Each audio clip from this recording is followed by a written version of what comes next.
Hudhud తుఫాన్ తీర ప్రాంతాన్ని వణికిస్తోంది. విశాఖ జిల్లా కైలాసగిరి దగ్గర తీరం తాకిన తుఫాన్ 12 గంటల ప్రాంతంలో తీరం దాటింది. ఆ తర్వాత మధ్యాహ్నం సమయానికి విశాఖ సమీపంలోని పూడిమడక వద్ద తీరాన్ని దాటింది. దీని ప్రభావంతో తీరం వెంబడి గంటకు 180 నుంచి 200 కిలోమీటర్ల వేగంతో బలమైన ఈదురుగాలులు వీస్తున్నాయి. సాయంత్రం 6 గంటల వరకు దీని ప్రభావం అధికంగా ఉంటుందని తెలుస్తోంది. మరోవైపు హుదూద్ పెను తుఫాన్ వేగంగా బలహీనపడుతోందని వాతావరణ శాఖ అధికారులు చెబుతున్నారు. కొన్ని గంటల్లో తుఫాన్ అల్పపీడనంగా మారే ఛాన్స్ ఉందని అధికారులు వెల్లడించారు.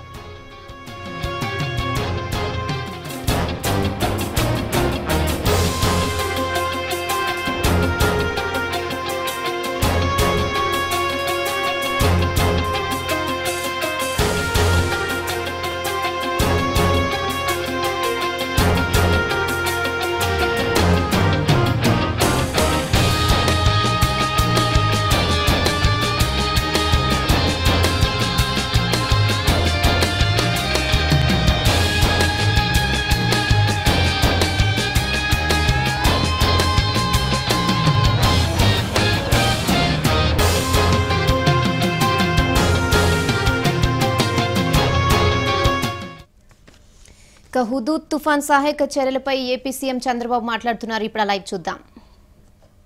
ఒకసారి ఫార్చ్యూన్, ఒకసారి అన్ఫార్చ్యూన్. వై ఐఎమ్ సేయింగ్, విశాఖ మనకు కాకినాడ వచ్చినటువంటి సైక్లోన్ నైట్ వచ్చింది అరౌండ్ 2 o'clock. మార్నింగ్ పాస్ అయ్యింది. మార్నింగ్ పాస్ అవుతానే మనకు అక్కడి నుంచి విజిబిలిటీ వచ్చింది వాట్ ఈస్ ది డ్యామేజ్ అని. ఇది డే టైం వచ్చింది. డ్యామేజ్ని మానిటర్ చేసుకుంటున్నాం, మనుషులు కూడా మానిటర్ చేసుకుంటున్నారు.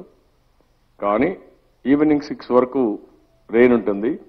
ఆఫ్టర్ 6 ఇంకా సన్సెట్ అయిపోతుంది. 1 night we cannot do anything. Again ఇప్పటికి రాత్రికి అందరం రెడీ చేసుకొని ఈవినింగ్ అంతా రేపు మార్నింగ్ నుంచి ఫీల్డ్కి పోతే కనీసం రిలీఫ్ స్టార్ట్ అయ్యే పరిస్థితి వస్తుంది. రెస్టరేషన్ మనం స్టార్ట్ చేసే పరిస్థితి వస్తుంది. కాబట్టి దీన్ని మీరు వీలో పెట్టుకొని మనం ముందుకు పోవాలి. ఇక్కడ 2 యాంగిల్స్. ఒకటి మన వాళ్ళు తయారు చేసిన కొన్ని మ్యాప్లు మీరు చూస్తే ఎన్ఆర్ఎస్ఏ మ్యాప్కి కొన్ని లేయర్స్ మనం యాడ్ చేయాలి. ఇక్కడే సత్యనారాయణ గారు ఉన్నారు, అదే మరి ఐటీ సెక్రటరీ అందరూ ఉన్నారు. దానికి ఇంటిగ్రేట్ చేసి what are all the modules we can integrate, what is the activity we can take off now, tomorrow morning and evening, day after 2-3 times if necessary. Not only our satellites, is there any possibility of getting more accurate satellites so that relief can be done immediately? That is what I am requesting you. Tomorrow ఒకసారి తీసుకోవడం, tomorrow evening తీసుకోవడం, అవన్నీ కూడా మనం ఒక ఇది వచ్చాం.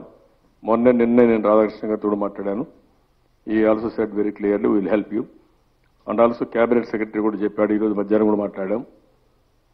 Is also saying this is a model for the country, how disaster management through technology can be taken up. I am very happy for that. దాన్ని ఒక మోడల్గా మనం తయారు చేయాల్సిన అవసరం ఉంది. ఇది ఈ ఇష్యూలో ఒకసారి మన వాళ్ళు చేసిన ఎక్సర్సైజ్ ప్రజెంట్ చేస్తారు ఎన్ఆర్ఎస్ఏ ఆర్ మన వీళ్ళు కూడా, తర్వాత మన ఫ్రెండ్స్ కూడా కొంతమంది యాడ్ చేశారు దాంట్లో. అవి చూసుకున్న ఇన్ఫర్మేషన్ టెక్నాలజీ మీరు కోఆర్డినేట్ చేయండి. ఏదైతే Aadhaar account, seeding with Aadhaar account, houses, land records and also crop particulars and also bank loans కూడా ఇంక్లూడ్ చేసుకొని దీంతో సమానంగా ఇప్పుడు ఎలక్ట్రిసిటీ ఎంత ఫాస్ట్గా చేయగలుగుతాం, రోడ్స్ ఎంత ఫాస్ట్గా చేయగలుగుతాం, ఇది రివర్స్ కానీ ఇరిగేషన్ కానీ ఎంత తక్కువ డ్యామేజ్ జరుగుతుంది, ఇవన్నీ కూడా all departments we have to work it out. నా వాళ్ళు చూపించిన తర్వాత మీరు ఏదైనా కామెంట్ చేయండి. Then will go to help అనమాట. అసిస్టెన్స్ కూడా ఒకసారి మీతో మాట్లాడినాక విల్ ఫైనలైజ్ టెంటేటివ్గా. ప్లీజ్.